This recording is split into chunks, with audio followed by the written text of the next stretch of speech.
Ngayong araw ay pag-aaralan natin ang tungkol sa mga direksyon.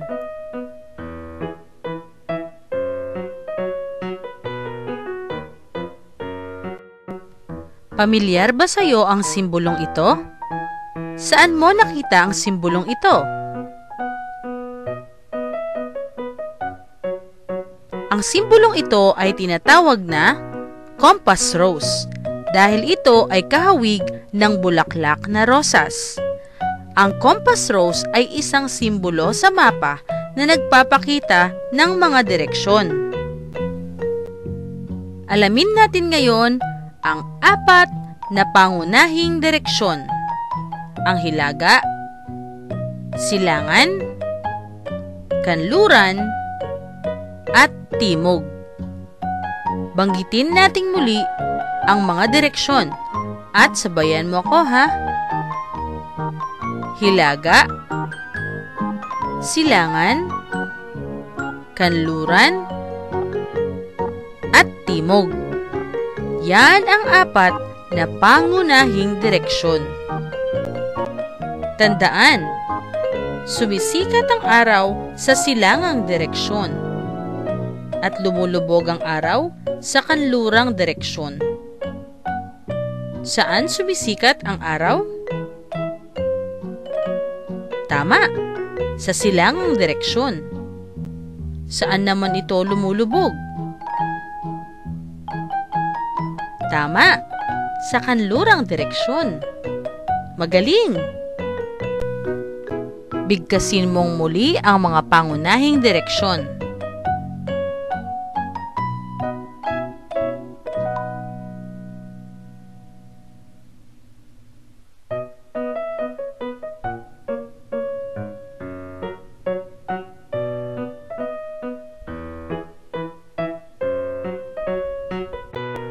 Ngayon ay tukuyin naman natin ang pangalawang direksyon. Ang mga direksyon na nasa pagitan ng pangunahing direksyon ay tinatawag nating pangalawang direksyon. Ang pangalawang direksyon ay matatagpuan natin sa pagitan ng pangunahing direksyon. Halimbawa, ang direksyon na nasa pagitan ng hilaga at silangan ay hilagang silangan.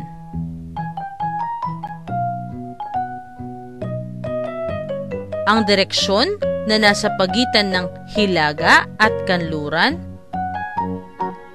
ay hilagang kanluran. Ang direksyon na nasa pagitan ng timog at silangan ay timog silangan. At ang direksyon na nasa pagitan ng timog at kanluran ay tinatawag nating timog kanluran. Yan ang pangalawang direksyon. Hilaga, silangan, kanluran, timog. Hilaga, silangan, kanluran, timog. Yan ang pangunahing direksyon. Ang mga direksyon sa pagitan ng pangunahing direksyon ay ang pangalawang direksyon: hilagang silangan, hilagang kanluran, timog silangan, at ang timog kanluran. Yan ang pangalawang direksyon. Ang mga direksyon na nasa pagitan ng pangunahing direksyon.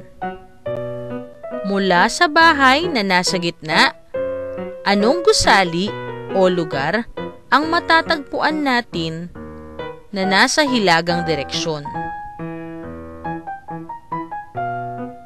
Tama, ang paaralan. Ano naman ang nasa silangang direksyon ng bahay? Tama, ang palaruan. Ano naman ang lugar na nasa timog na direksyon ng bahay? Tama, ang palengke. At anong gusali naman o lugar ang makikita natin na nasa kanlurang direksyon ng bahay? Tama, restaurant. Napakahusay. Anong gusali ang matatagpuan natin o makikita natin sa Hilagang Silangan?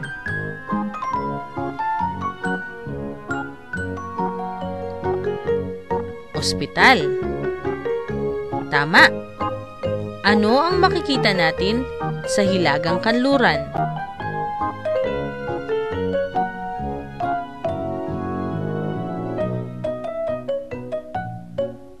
Ang butika.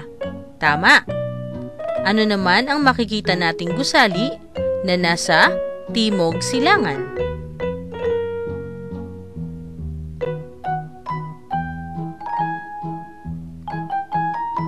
Tama, ang istasyon ng pulis.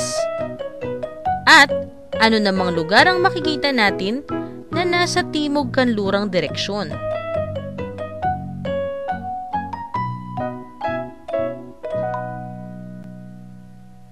Tama, ang terminal ng jeep. Napakahusay mo. Sabayan mo akong muli sa pagbanggit sa mga pangunahing direksyon. Hilaga, Silangan, Kanluran, Timog. Hilaga, Silangan, Kanluran, Timog. Yan ang pangunahing direksyon. Ngayon, ang mga direksyon sa pagitan ng pangunahing direksyon ay ang pangalawang direksyon. Hilagang Silangan, Hilagang Kanluran, Timog Silangan,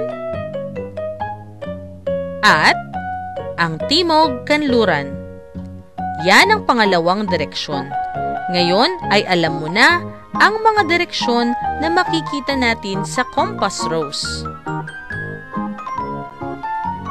Ngayon ay kaya mo na.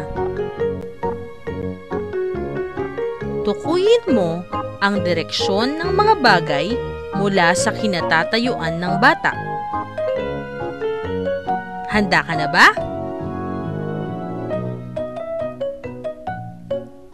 Saang direksyon makikita ang bag?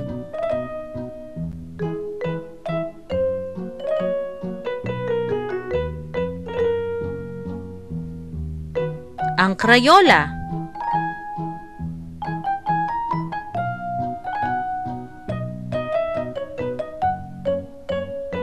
Ang orasan.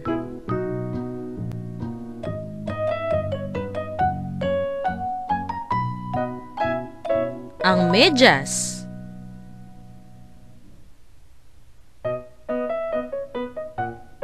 Ang tinapay.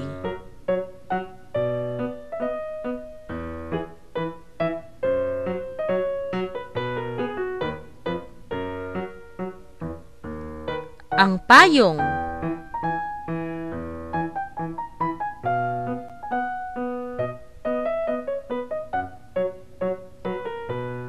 Ang sapatos.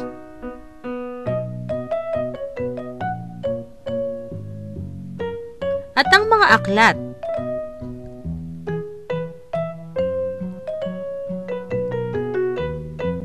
Nakuha mo bang lahat? Napakahusay mo! Salamat sa panonood at pakikinig!